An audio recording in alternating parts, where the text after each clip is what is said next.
Vamos embora, galerinha, vamos dar continuidade ao bloco 2, a bateria 2 de questões sobre interpretação e compreensão textual.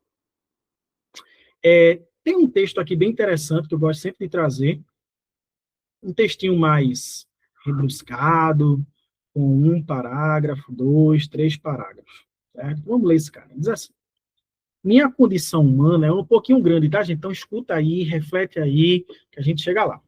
Minha condição humana me fascina. Conheço o limite de minha existência e ignoro porque estou nesta terra. Mas às vezes o pressinto. Pela experiência cotidiana, concreta e intuitiva, eu me descubro vivo para alguns homens, porque o sorriso e a felicidade deles me condicionam inteiramente. Mas ainda para outros, que por acaso, descobri terem emoções semelhantes às minhas. Então, ele está dizendo que a condição dele fascina ele, o fascina, né, na verdade.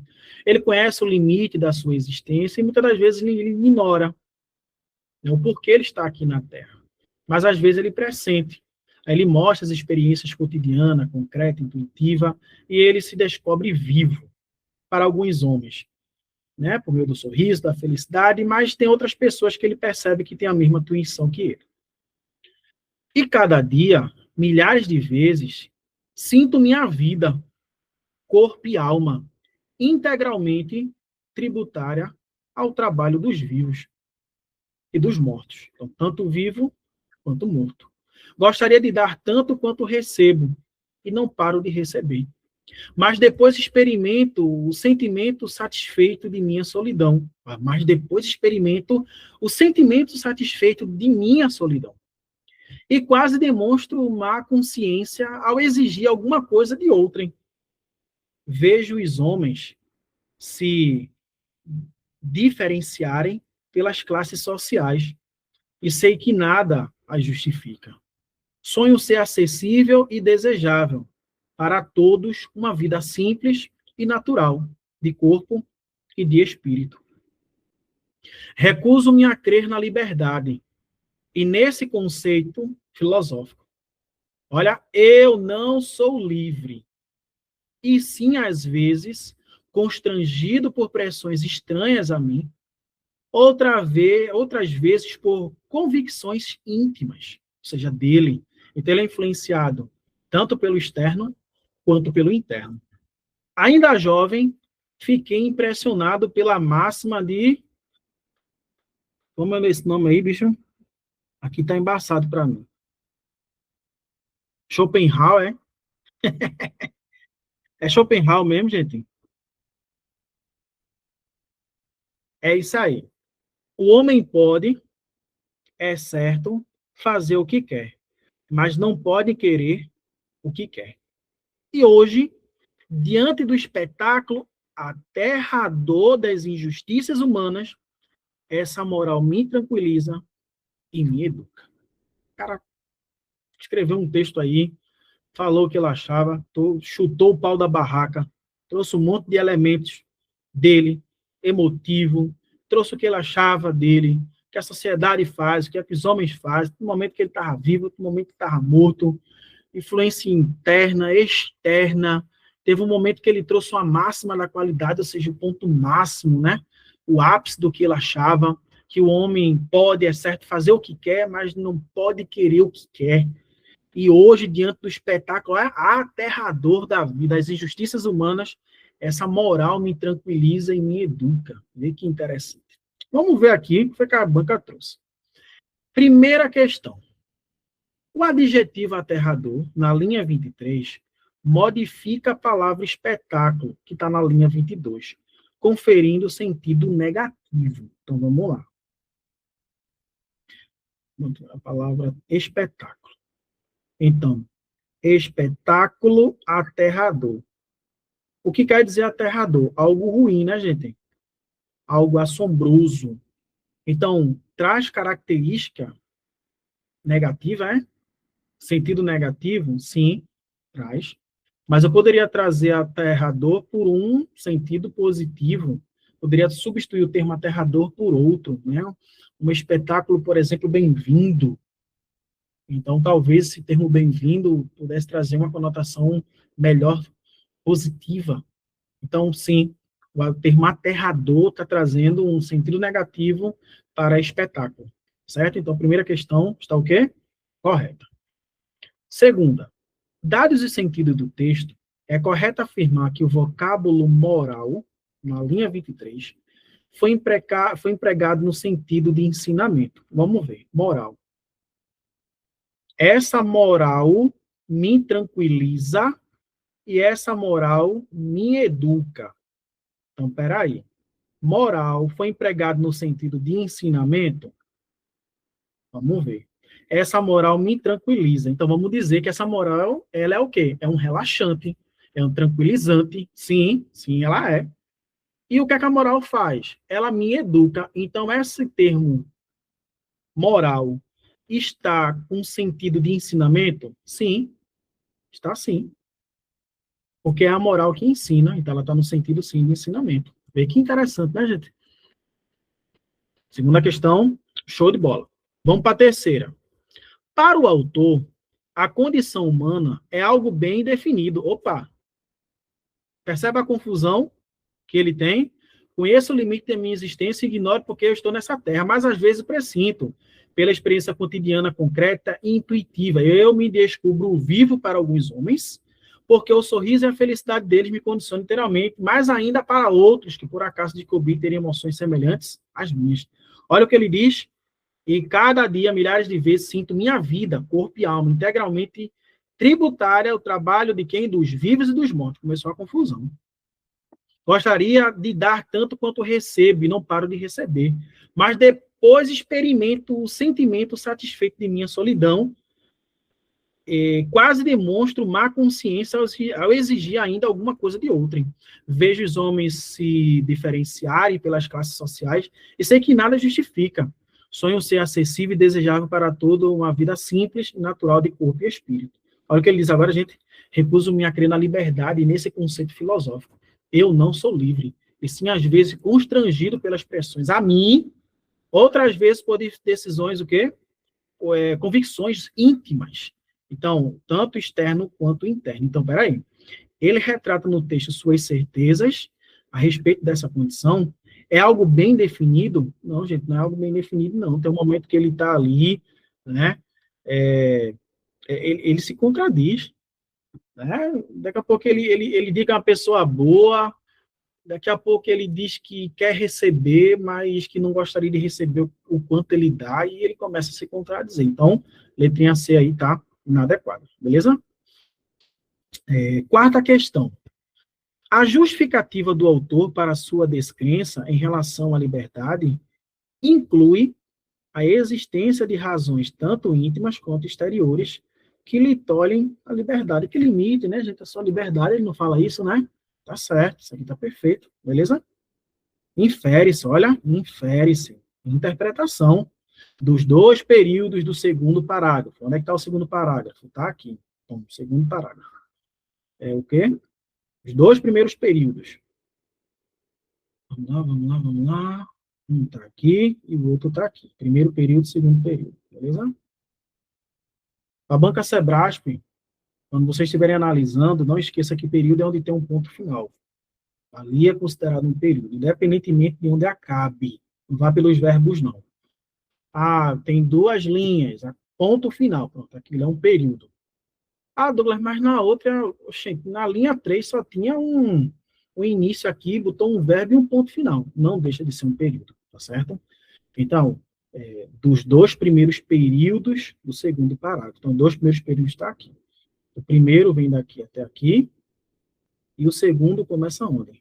Aqui em gostaria e termina em receber. Aí aqui eu tenho o segundo período. Beleza? Então, infere-se dos dois períodos do segundo parágrafo que o autor sente-se influenciado pelo trabalho dos vivos e dos mortos. E aí, gente, isso aqui a gente viu, né? Ou seja, ele tem interferência tanto interna quanto externa. Sexta questão. O vocábulo máxima foi empregado no texto com sentido de maior valor alcançado por certa quantidade variável. Sim, sim. Quando a gente tem uma máxima, a gente sempre diz, né? Essa máxima eu vou utilizar para a minha vida. É um ponto interessante, é um ponto importante, é um ponto essencial, tá? Agora, deixa eu ver algo aqui nesse texto, se realmente é válido a gente pensar dessa forma. O vocábulo máximo foi empregado no texto com o sentido de maior valor alcançado por certa quantidade variável. Eu acho que maior valor alcançado pode ser, mas esse termo aqui, por certa quantidade variável, a gente não consegue. Porque não tem um estudo aqui, né?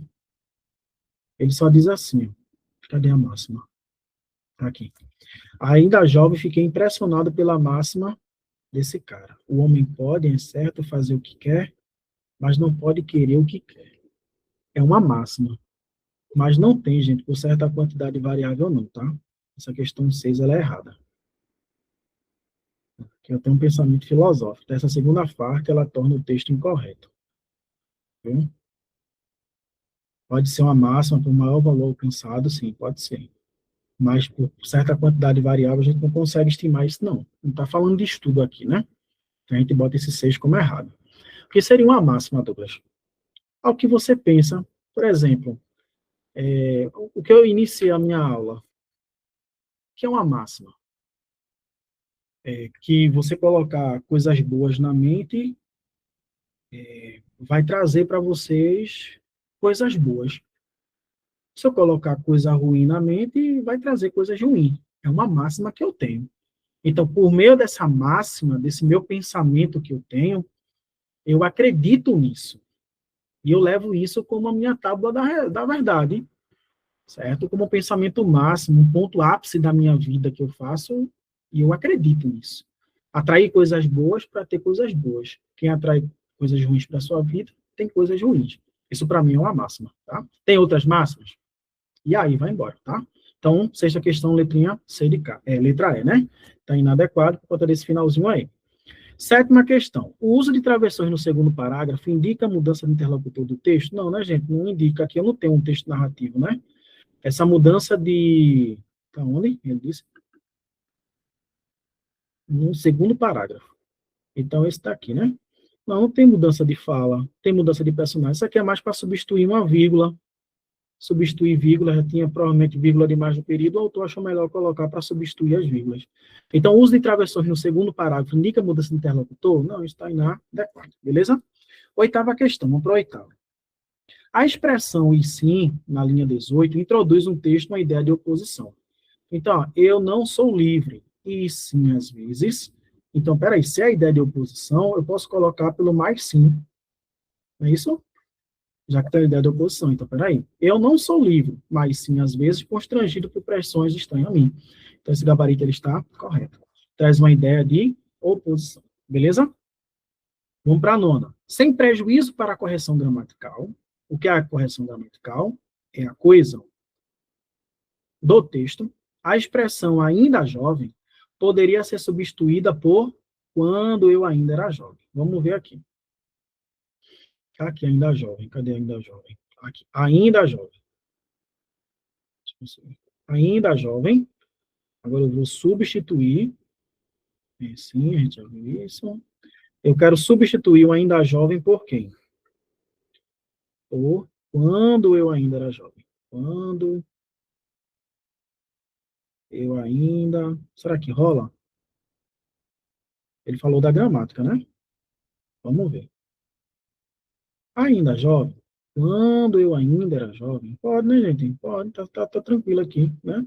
Sem, né, os aspectos gramaticais, a coesão fica organizada, ficou bonitinho, né? E o sentido também permaneceu, ficou perfeito. Vamos para a décima. A substituição da forma verbal terem, na linha 6 por tem, é isso? Porque tem, linha 6.